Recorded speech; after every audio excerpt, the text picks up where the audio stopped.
दोस्तों, जैसा कि आप सभी जानते हैं कि भारत रसिया से क्रूड ऑयल लेता था और उसे अपने रिफाइनरी में रिफाइन करके उसे डीजल और पेट्रोल में बदलता था। उसके बाद इन ऑयल को यूरोपियन कंट्री में एक्सपोर्ट करता था और बेसिकली हम यूनाइटेड किंगडम यानी कि यूके को डीजल सप्लाई करते थे। तो अभी क्या है कि लंदन के द्वारा ये कहा जा रहा है कि भारत रसिया के साथ ऑयल डील ना करे, और दूसरी तरफ ये इस बात को भी मेंशन कर रहे हैं कि भारत हमें डीजल सप्लाई करते रहे। मतलब भारत क्या करता था, रसिया से क्रूड ऑयल लेता था और उसे रिफाइनरी में रिफाइन करके हम यूके को डीजल सप्लाई करते थे। तो यूके का ये कहना है कि भारत रसिया के साथ ऑयल डील ना करे लेकिन हमें डीजल सप्लाई करते रहे। तो जानेंगे इस पूरे अपडेट को। अगर हमने रसिया से क्रूड ऑयल लिया है तो उसका फायदा पूरे दुनिया को हुआ है। पूरे यूरोपियन कंट्री में हमने ऑयल को सप्लाई किया है और यूरोप में एनर्जी को खत्म होने से बचाया है। तो चलिए समझते हैं कि यूरोपियन कंट्री के द्वारा क्या कहा जा रहा है और भारत क्या करेगा। बेसिकली लंदन के साथ भारत क्या करने वाला है, चलिए समझते हैं।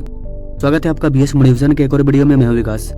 ब्रिटेन में जो हाउस ऑफ लॉर्ड्स हैं और उनके द्वारा ये कहा जा रहा है कि भारत रसिया के साथ ऑयल डील ना करे। रीजन ये बताया जा रहा है कि आप सभी जानते होंगे कि रसिया में जो पुतिन के अपोजिशन पार्टी के थे उनकी सडनली डेथ हो गई है, जो ये दर्शाता है कि व्लादिमीर पुतिन अपने अपोजिशन पार्टी को मरवा दे रहे हैं। ऐसी कई रिपोर्ट सामने आई है। जैसे कि भारत में प्राइम मिनिस्टर मोदी और राहुल गांधी है, उसी तरह रसिया में भी विपक्ष पार्टी है। तो उनके विपक्ष के जो मेन लीडर है वो सडनली मर चुके हैं। तो इसी चीज को लेकर के यूके के द्वारा भारत को ये बोला जा रहा है। यहाँ पर मेन चीज ये है कि पिछले 1 सालों में यूके ने बहुत सारे डीजल को भारत से इंपोर्ट किया है और ये वही डीजल था जिसे हम रसिया से क्रूड ऑयल के रूप में लेते थे और उसे अपने रिफाइनरी में रिफाइन करके डीजल पेट्रोल में चेंज करते थे और उसी डीजल को हम एक्सपोर्ट करते थे यूके को। तो चलिए समझते हैं यूके की हिपोक्रेसी को। पिछले साल जनवरी 2023 में यूके के कई बड़े बड़े कंपनियों के द्वारा भारत से ये कहा गया था कि हमें आपसे डीजल चाहिए क्योंकि डीजल कहीं नहीं मिल रहा है। और अपने भारत के जामनगर में रिलायंस की जो सबसे बड़ी रिफाइनरी है उनसे उन्होंने कहा था और उन्होंने खुद एक्सेप्ट किया था कि हम रसिया से डायरेक्टली ऑयल नहीं ले सकते हैं क्योंकि रसिया पर सेंसेक्स लगा है, इसलिए हम इंडिया से ऑयल ले रहे हैं। और उनको ये बात पता है कि भारत जो हमें डीजल देगा वो रसिया के क्रूड ऑयल से ही रिफाइन किया हुआ है। ये बात वो पहले से जानते थे, उसके बाद भी ले रहे थे क्योंकि उनकी मजबूरी थी। यूके के जो बड़े बड़े ऑयल सप्लायर हैं वो भारत से ऑयल ले रहे थे, लाइक सेल, बीपी, टेरिफिगरा। जैसे कि भारत में रिलायंस है, भारत पेट्रोलियम है, इंडियन ऑयल है, उसी तरह यूके में सेल, बीपी, ट्राफिगरा, ये सब बड़े बड़े ऑयल बिजनेसमैन है। वहाँ के लिए भारत के द्वारा बड़े मात्रा में डीजल को यूरोपियन कंट्री में एक्सपोर्ट किया जा रहा था। 3,05,000 बैरल पर डे, जी हाँ guys, per day 3 lakh barrel हम लोग तेल को एक्सपोर्ट कर रहे थे यूरोपियन कंट्री में। तो उनको जरूरत थी इसलिए हम दे रहे थे और हमको उनको देना था तो हम रसिया से ले रहे थे। और इसके चक्कर में मुकेश अंबानी की जो जामनगर रिफाइनरी है, जो कि दुनिया की सबसे बड़ी रिफाइनरी है, वो भी आगे ग्रो कर गई और वो बहुत स्पीड से चल पड़ा। और हमारे डॉक्टर एस जयशंकर साहब ने भी क्लियर कहा है कि हमें अपने नेशन के एनर्जी रिक्वायरमेंट को पूरा करना है, इसलिए हम रसिया से ऑयल बाय कर रहे हैं। और भले रसिया आपके लिए खराब है